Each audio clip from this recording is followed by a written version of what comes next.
Kilala si Severino Reyes bilang ama ng dulang Tagalog at utak sa likod ng walang kamatayang mga kwento ni Lola Basyang. Isang koleksyon ng katang-isip na kwento na unang lumabas sa Liwayway Magazine, isang magazine na kanyang itinatag noong November 18, 1922. Bukod sa pagiging kwentista, nakilala rin siya bilang mandudula.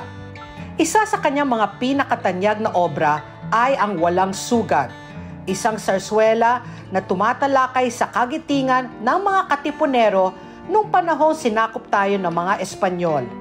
Sa kanyang buong karera, nakapagsulat siya ng 26 na sarswela at 22 dula.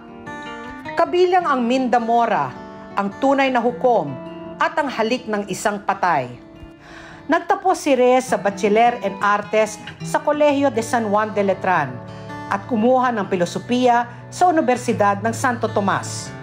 Sa kanyang personal na buhay, siya ay nagkaroon ng 17 na anak kasama ang kanyang kabiyak na si Maria Paz Puato. Sa kabila ng kanyang kontribusyon sa sining at panitikan, hindi rin naging madali ang kanyang buhay.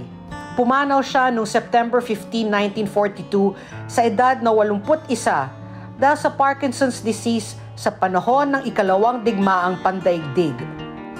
Hanggang ngayon, patuloy natin binibigyang halaga ang kanyang kontribusyon. Ang kanyang mga akda ay patuloy na binabasa, isinasadula at ginagawang inspirasyon ng mga bagong henerasyon ng manunulat at artista. Ayan, okay, ang ating